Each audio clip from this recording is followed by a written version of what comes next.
How you doing, YouTube? Matt with Master Beer Reviews back with yet another review. And, yeah, we have John. Say hi, John. J and H John. J and H John. What it is. Why are you J and H John? Because I'm a major stockholder of J and H Beer. Yeah. John owns a beer-to-go place in Pennsylvania. You can't buy, like, singles and cases and all that stuff in one place. So in Pennsylvania, it's either a... you get a case 6 or 12 pack or singles or distributor, which is cases and above, and he owns a 6-pack to go place, which is, you know, deals in high-end good stuff. How about that new draft system we got, Matt? Yeah, it's quite fancy. It's a deep freeze cooler with a draft system. That's a Keezer, yeah. Yeah, Keezer. And so he's joining us today. We're doing a couple of reviews. Next up, we have Victory's Earth Flame. I've never heard of this beer before. I've never seen this beer before. John picked it up on his way here. I've never heard of it or seen it before. That's what I was going to say. I'm getting it on probably this week because they got their delivery where I picked this up like on Friday, and I'm going to get my delivery on Wednesday. Which this review probably won't hit the air for about a week or two, so it's going to be outdated information. But anyway... everybody will have it by then, brother. Yes, it is a bourbon barrel-aged smoked Scotch Ale. Or as I like to say, wee heavy, because I like to say wee heavy instead of Scotch Ale. I like smoke and I like whiskey. Yeah. As far as what it says in the bottle, it says up top here, a victory for your taste. Oh, how cute! It's a little pretentious. How cute is that, man? It's a little pretentious. How cute is that? Victory Brewing Company, Earth and Flame, bourbon barrel-aged smoked Scotch Ale. And on the back we have Earth and Flame was forged from the friendship of the Victory Brewing Company and Earth minus Bread plus Brewery.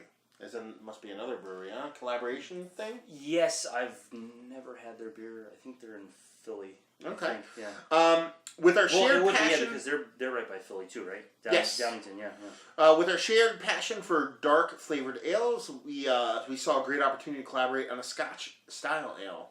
Savor the rich flavors that emerge from the dark depths of this limited edition brew with hints of sweet winter desserts and dark fruits, peat smoked malts, and fine bourbon barrel aging smooth the intensity of this complex ale.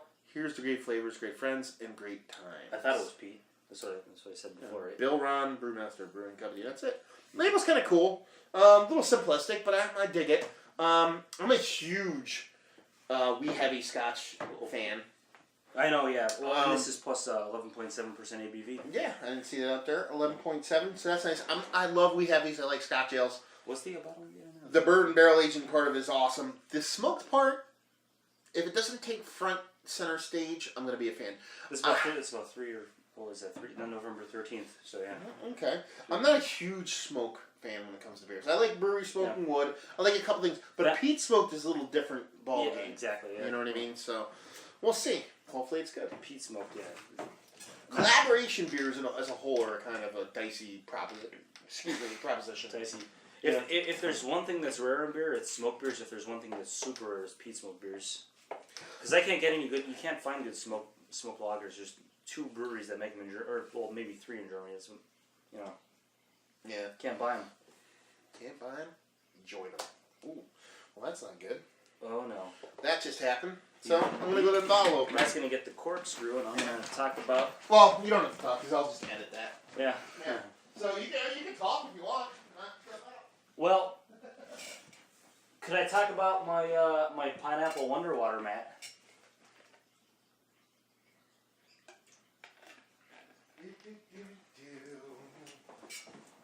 So you're gonna cut it to the point where you get it out, right? Okay, and we're back with beer and stuff. That was magic right there. How did I get a water bottle? I know, it's like, such is life. You know what? It's funny too. Before I did this review, I said I should grab my wine opener just to be on the safe side. And I didn't. You just fucking threw it, huh? Getting aggressive. Yeah. Be aggressive. B-E aggressive. B-E. But it looks thin to be a Scotch Ale, but it is, yeah. We'll see. This may be the best Victory beer ever. I don't know. It sounds like it. Well, I mean, I've only reviewed one Victory beer. Oh no, 2. Gold Monkey, very nice beer, especially for its price point and what it does. I'm a fan, and they're what it does is give you 10% ABV to the liver at a nice price point. Mm-hmm. Yes, and they're oaked horizontal, which I was a big fan of. Oak horizontal. So color wise, It looks like a wee heavy. It looks like a Scotch Ale. I wish it was a little bit darker, especially being bourbon barrel aged. You'd figure it would be a little bit darker than what you'd expect, but yeah, it looks like a wee It's got heavy. a solid dark amber, medium brown. Yeah, pretty amber. Yeah, nice red, like almost like a cherry liqueur kind of deal going on in there. Head's the least of that I've seen tonight. It's Super creamy though. Yeah. As far, it actually has this. If you hold it up to the light, it has this nice kind of funk density to it. There's a bunch of particles floating around in there, which bodes well. The nose is good. I just took a sneak peek on that. That smells pretty dank. Smells good, but it smells. It's peaty and a little bit of like vanilla whiskey. Well, that's the thing. I think it's a combination of the typical wee heavy malt combined with the smoked, combined with the bourbon. It kind of weird. I'm just excited about this. I can't wait. Do we have to wait? No, you can go right ahead. Yeah, it smells like it's pretty sugary. It's got a little. It smells sweet, but it smells like you expect like a burnt caramel kind of too because of the smokiness. It is a lot of caramel in there too. A little molasses. Yeah, cheers. Yeah, man. Let's do it.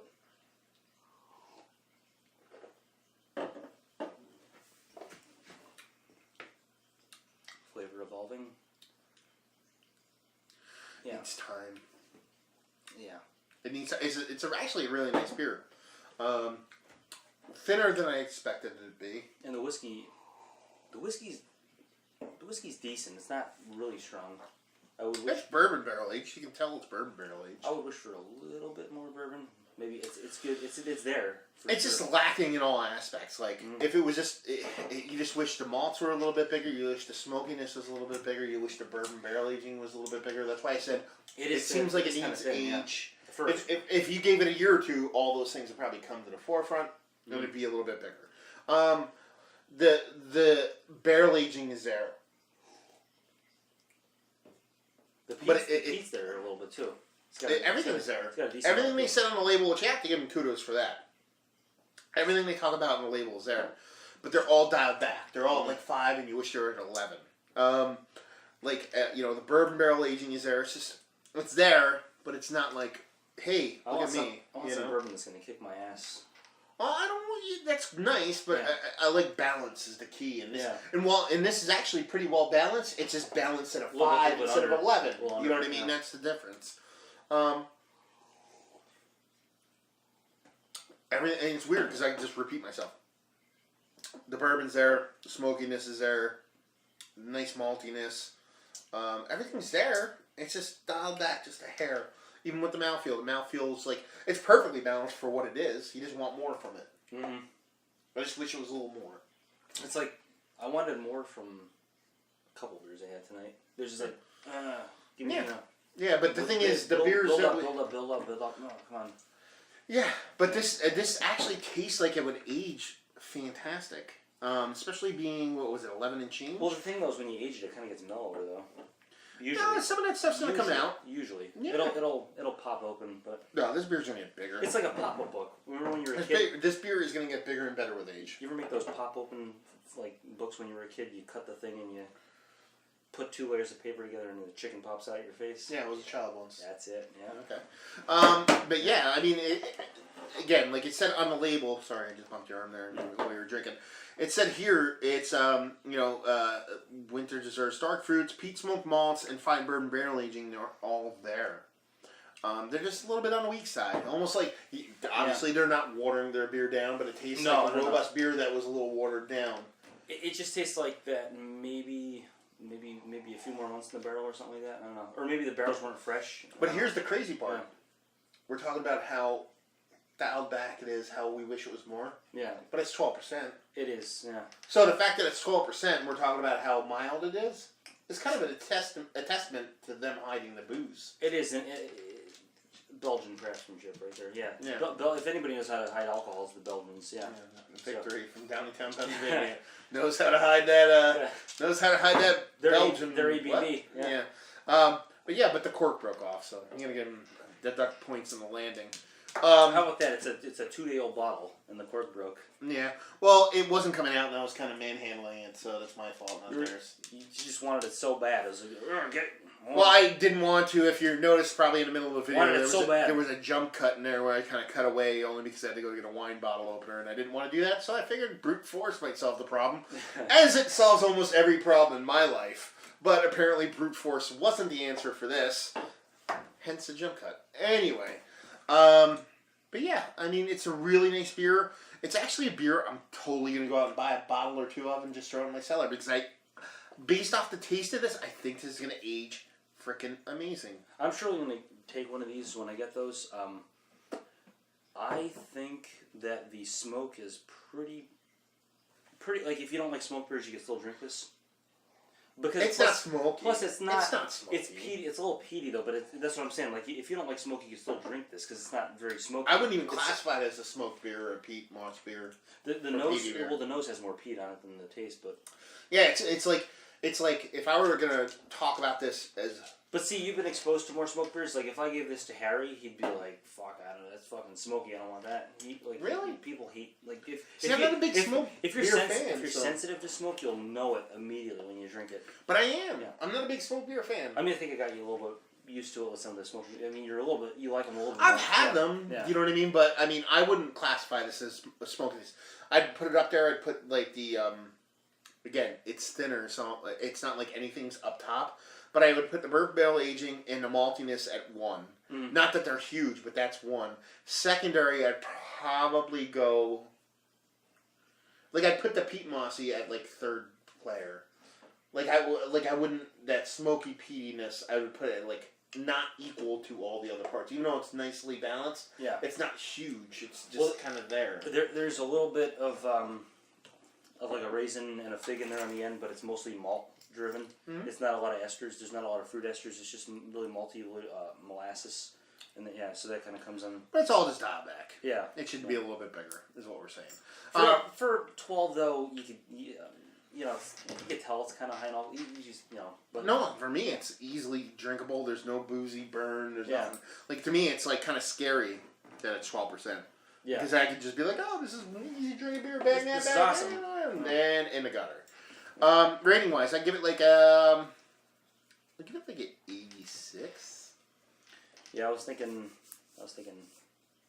85, 86. This is, I had pretty high hopes. It wasn't. This is good beer though. It's actually I mean, it is a collaboration. It's a good beer. It's a collaboration beer, but I'll tell you this: huge departure from what Victory usually does. Mm-hmm. It doesn't taste like a Victory beer. No. At all, well, maybe. Is it the... yeah, because Victories have that signature. I'll use the yeast, maybe? I don't know. I don't know. All Victory beers just taste a certain way to me, yeah. And this kind of just tastes a little bit different. It's probably the collaboration thing. Maybe that's what bringing that to the table. It's the other brother stepping in the door. He said... Well, it's like that Chocoveza. I love that beer, and that's nothing like a Stone beer. It tastes nothing like anything Stone ever produces. Because it was a home brewer. Yeah, you they know just what I mean? Get his recipe and have him make it, right? Yeah, but they probably have an input to some part of it. But, so I give it like 86. Availability. I'd say an 85, actually. I'd say 84, 85 maybe. I'm going to go lower, yeah. But it's good. It's a good beer. I'd have it again. 86 for me. Availability and value. It just came out, so, I mean, we pick it up at the local grocery store. That's... Yeah, $15.99 for that, $7.50. So, on a scale of availability and value, I'd probably give it like a 7.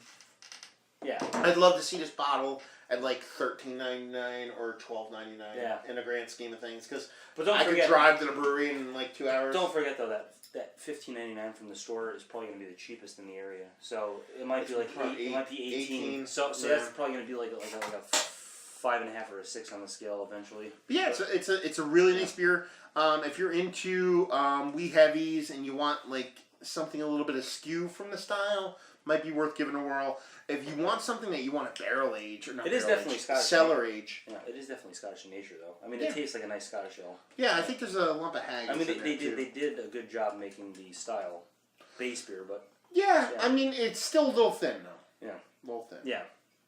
How you doing, Paul? Anyway, yeah, it's a nice beer. I mean, if you're into wee heavies and you want a little bit askew from the typical style because of the smokiness and the barrel aging, definitely give it a whirl. If you're a Victory fan, or if you just want to try something new. There's a lot of Victory fans in PA. Yeah. Yep. There you go. Another review in the books. So hopefully you enjoyed our review. If you did or you didn't, or somewhere in between, please leave a comment in the comment section below. If you'd like to check us out anywhere else on the internet, you can at... Me, J&H. Yeah. Oh, I'm on Facebook, J&H on Google. You'll find beer menus, Facebook, my own personal website, jnhbrew.com. And you will find us at Massive Beers on Facebook, Twitter, and Instagram. We're way more active on Instagram, so if you're going to check us out anywhere, check us out there. A lot of photos on Instagram, I noticed. Yeah. Good. Yeah. So, another review down. So hopefully you guys enjoyed the review. Hopefully you're enjoying a nice beer right now, and hopefully see you next time. Cheers.